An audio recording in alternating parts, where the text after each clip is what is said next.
I didn't bring anything fun and quirky to attach to the mic to, so probably gonna have to use this McDonald's $10 gift card. So.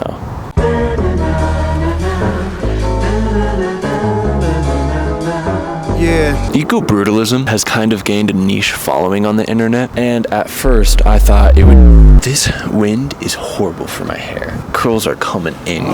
Eco-Brutalism has kind of gained a niche following on the internet, and for a while it seemed more like a trend than anything else, because everyone takes interest in something they would imagine themselves enjoying, and then move on to the next thing, kind of like this video essay. Because more exclusive types of art, kind of like architecture, only have a limited amount of general appeal. However, I didn't see that with Eco-Brutalism, at least not with TikTok. Any video you come across referencing Eco-Brutalism usually does insane numbers. You can find comment after comment saying how it's their favorite architecture style and how they even attach it to their personalities. If that doesn't say anything about Gen Z, I don't know what does. Whether you prefer TikTok or YouTube Shorts or Reels, it all kind of falls under the same umbrella that is the algorithm that TikTok kind of made. So I'm just going to refer it to as TikTok. And you've probably seen those types of videos that are all like, what your favorite blank says about you, what art form fits your aesthetics, or some bullshit like what place are you pissing the hardest. These types of videos became the most popular during the pandemic, and Eco-Brutalism felt like it was featured more often. And again, it's surprising that people were able to remember this, especially because these platforms are designed just to consume.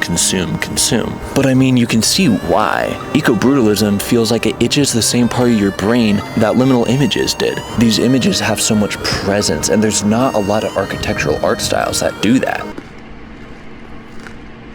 Want to hear something so funny? All my footage is gone. All 87 clips gone like that. Because Mac just has this fun little feature where it doesn't matter what window you're looking at, it'll still mess with the last thing you clicked on. So I thought I was editing, but it turns out I was just undoing putting all 87 clips into my folder. So what you're watching throughout this whole video is me redoing all hours of work again. And the video was almost done. This doesn't have to do with the rest of the video, but I guess it's just me officially starting beef with Steve Jobs. If I ever see that bastard, I'm gonna put him in the grave. Grrr.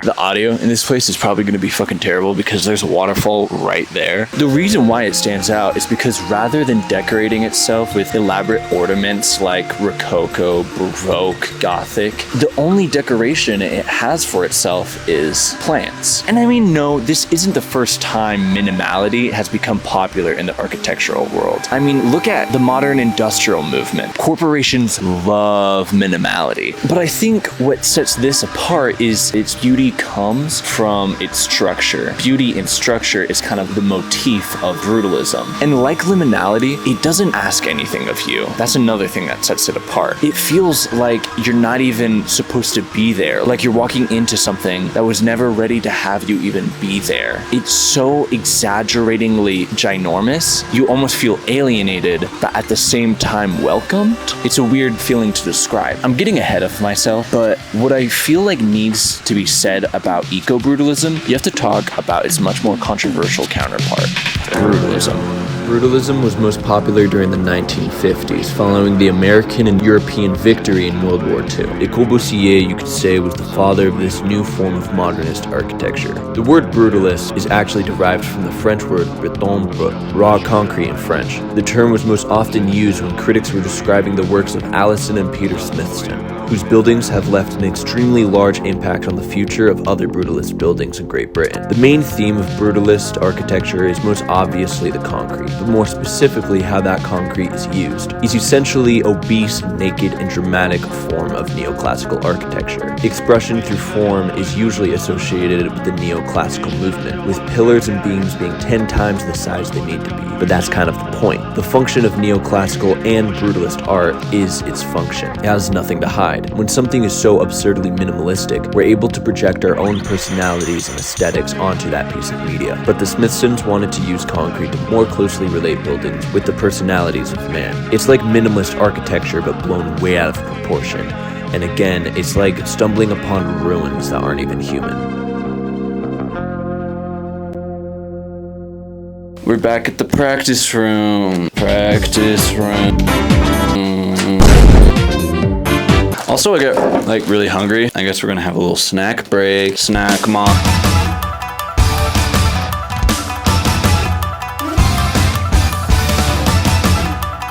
Man, these things are really good. I've never had these before. 10 out of 10.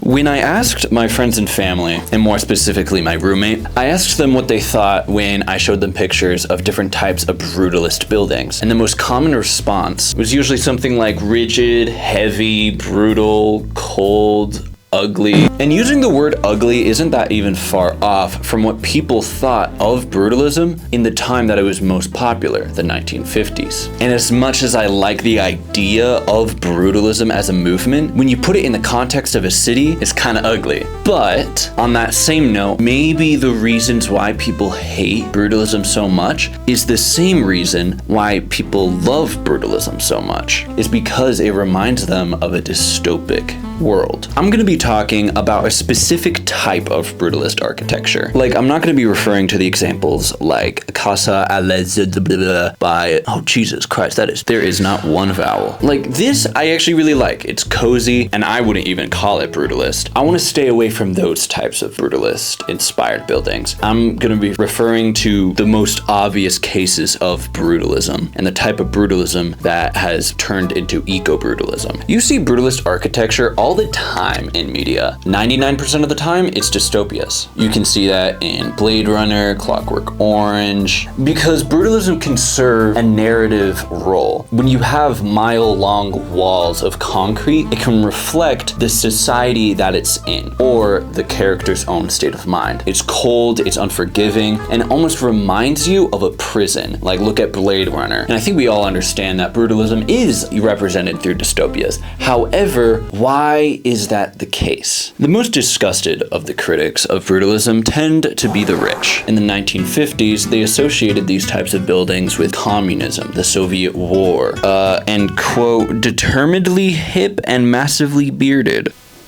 Why did I write that down? That makes... And I think the reason why it's more of an outcry more than just a distaste for the style is because you can see brutalism in public spaces and private areas too. You can see brutalism in the forms of libraries, corporate buildings, apartment complexes, universities, the list goes on. Jacket is gonna come back on. I feel refreshed.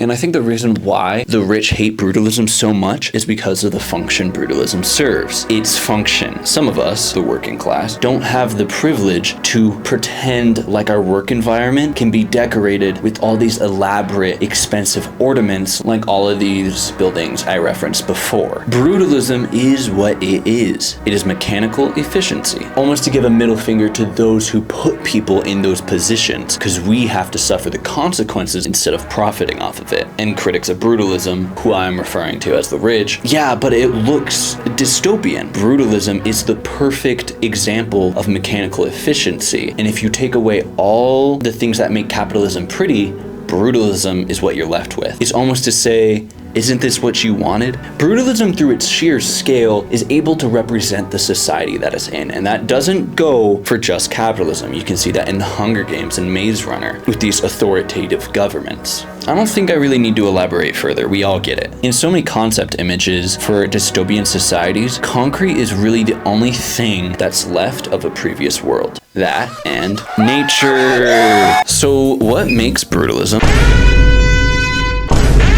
different from regular brutalism, other than the inclusion of just plants? Quite literally nothing. Like, I mean it. Eco-brutalism is just brutalism, but with some plants. For the purposes of this video, I wanted to be all studious and shit and go into the deep nuances of what makes eco-brutalism so special, but I couldn't find anything. Eco-brutalism has got to be one of the most smooth-brained takes on an already established style. All you do is wait. Okay, but like, that's also an exaggeration, because you don't want overgrowth just to take over everything. The goal is to incorporate nature into every element of the building. So that means not just grass and then a building. That doesn't really count. For something to be called eco-brutalist, you have to have foliage on both the sides of the buildings and especially on top of the buildings. A good example is the housing in Ivory's Gale House. This is probably the most popular forms of biophilic architecture. What's biophilic architecture? No, I know you're asking that, you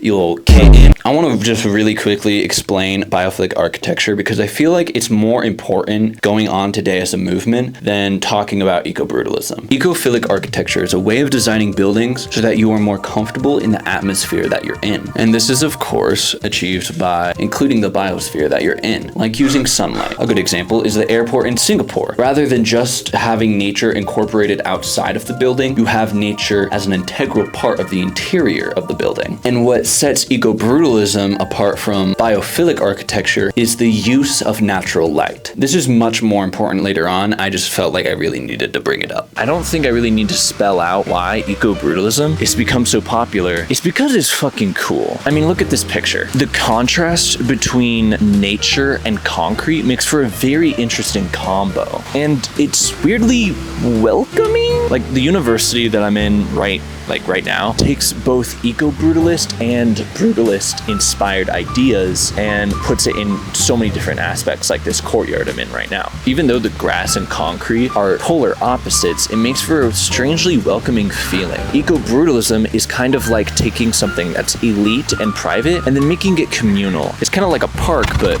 cooler and more calm.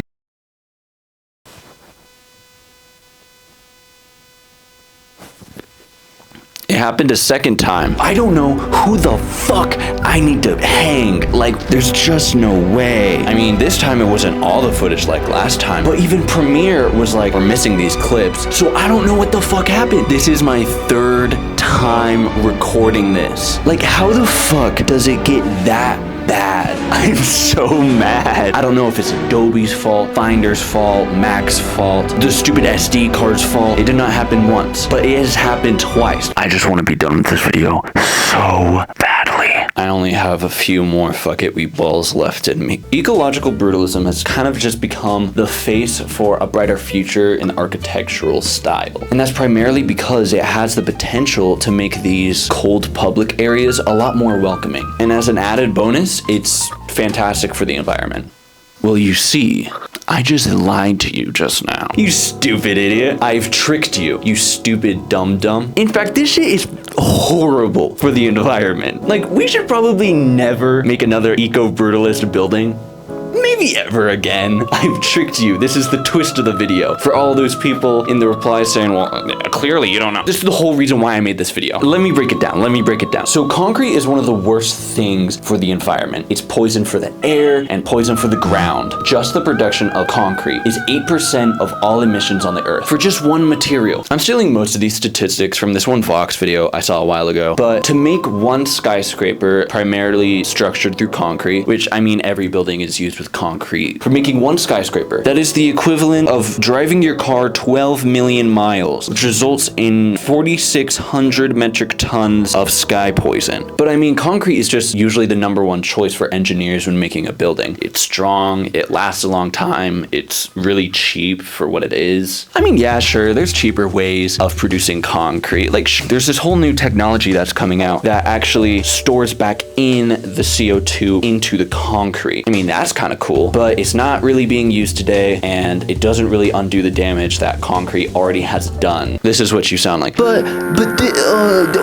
doesn't all the trees cancel out the concrete emissions? No, you child. let me just show it. For 1 ton of concrete that is produced, it makes about 1,400 to 1,900 pounds of CO2. So how many trees does it take to cancel out about that same amount of emissions? About 48 trees in 1 year. That means you need this many trees to cancel out this 1 block of concrete. Do we see the problem here? If you take anything away from this video, I want you to remember that eco-brutalism is greenwashing. It gives off the perception that it's good for the environment, but instead it's so much worse. It takes away the honesty that made brutalism so appealing to other people. And for the love of God, I am not saying brutalism is better.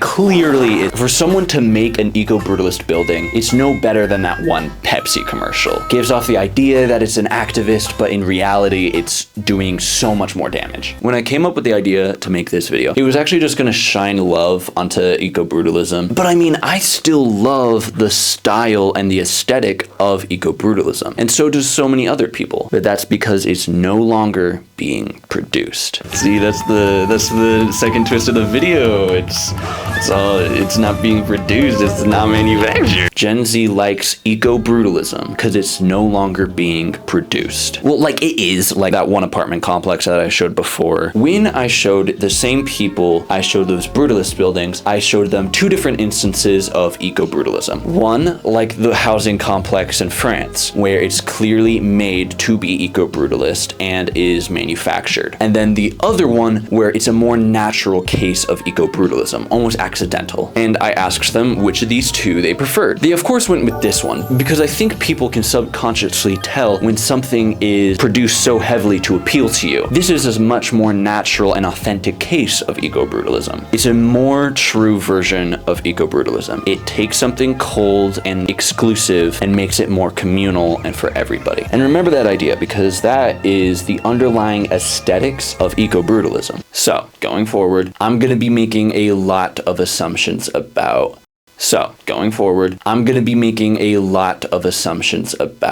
Gen Z. Even calling this video something along the lines of Gen Z thinks this way is just so corny. Like, generations aren't even real. They're a made-up concept loosely based on some historical event that happened during the upbringing of that generation. Kind of like millennials and 9/11. Society is always changing, and so is the people that grow up with that society. And there are two things that I think can perfectly sum up the defining moments that I'm gonna base Zoomers on. Being, of course, raised with the internet, and two, the pandemic. And for context, I'm 19, so I feel like I'm perfectly justified to make these stereotypes about people in my age, so. Okay, now that I have that little spiel done with, back to what I was talking about before. Apocalypses. I said before that brutalism has kind of become synonymous with the apocalypse, the end of the world, nuclear warfare. And this such imposing disaster mindset, it's kind of what Gen Z has kind of just grown up with. I mean, we've all seen those memes where it's like, why don't you go play outside? And then it shows the outside that the previous generation gave us. You might disagree, but the perception that the world gives off for itself looks incredibly bleak. More school shootings, climate change, shorter attention spans, more suicide rates. Everybody's saying every single day that we're gonna go into an economic collapse. Like, no duh. It's raised a bunch of nihilistic bastards. And I am not, for the love of God, saying we have it harder than another generation before us. We of course have modern medicine, technology, and we're not teenagers being sent to die for a country that we don't even care about. Every generation has had their fair share of nihilism, but it has never happened at the same time as the internet.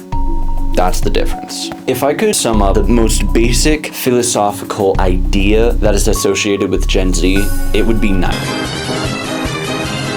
Absurdism is just kind of the idea that you can either let the chaos of the universe eat away at you and you can be a existential nihilist bastard, or you can just accept the absurdity of the world and realize that you're nothing. Maturing is realizing that all the forces pertaining to your life are mostly out of your control. The best thing you can do is suffer with others. That's just a fancy way of saying Gen Z by far has the best humor. Like, distasteful humor has just kind of become the default. I could talk all day why this pertains to this generation, but I should probably just move on. Something I was gonna do was do this thing where I just list off a bunch of attributes that are usually associated with Gen Z, like Minecraft, thrifting, the internet, like meaningless stuff like that, you know? I couldn't think of that many things, so I went to TikTok, which was the worst idea I have made so far. Everything that I saw was like that one SNL skit, but a million times worse. It was so bad, I couldn't last like 5 minutes.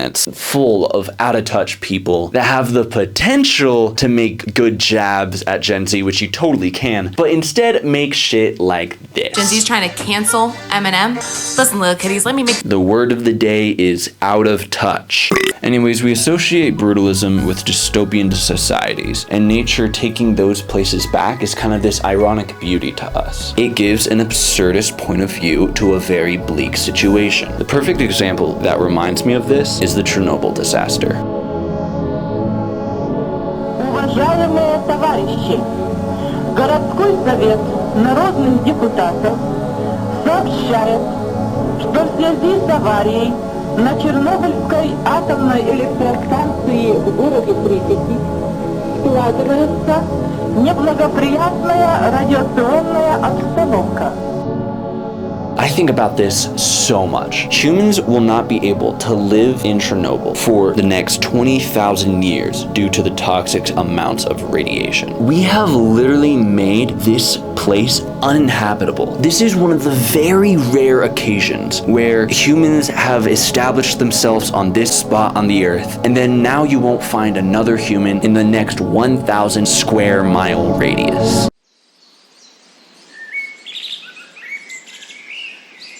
But the trees don't care, and the grass is still growing. It shows that no matter how badly we fuck up, something will live past us. That's as absurdist as it gets, and that's kind of a beautiful thing. When someone says eco-brutalism, I think The Last of Us, Maze Runner, Hunger Games, Minecraft, The Last of Us Part 2, because eco-brutalism can serve a very good narrative tool. Concrete can represent the things we want to control, like authoritative governments, while the nature aspect can represent the things that are outside of our control, almost like human nature. There's something pleasing about seeing a compromise between the two. A good example of this is actually in the final episode of The Last of Us. I only watched the show, I'm going to be so serious, I did not play the game. This is probably the example people look to for an eco-brutalist example. There's something satisfying about seeing these two characters be able to find peace in what usually would be a very depressing situation. There's nothing more absurdist than finding peace near the end of the world.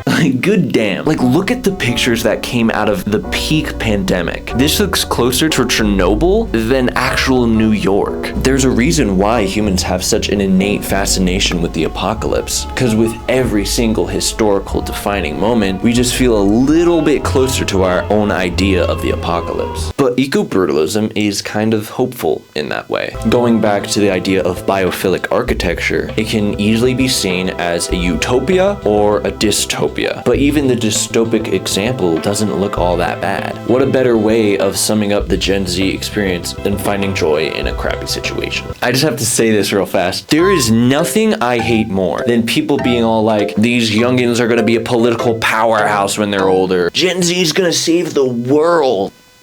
Bitch, what the fuck am I supposed to do if Kim Jong-un decides to launch a nuclear strike on America? I'm 19. I got a fucking D in math, bro. What are you But for the purposes of this video, I'm going to be saying that in a hopeful way. Like, of course we can't. That's literally impossible. Like, but maybe we can make some good off of shit hitting the fan. We can't change everything, but we can change our perception. And you can't really blame people for wanting Gen Z to be the next perfect generation. We all want the next generation to build the next Noah's Ark to save us from the flood that we have made. And I'm just gonna say it bluntly, we probably won't. But if we do, that ark will probably be made out of concrete and out of trees. Oh my God, I don't have to keep filming this video. I'm so fucking done.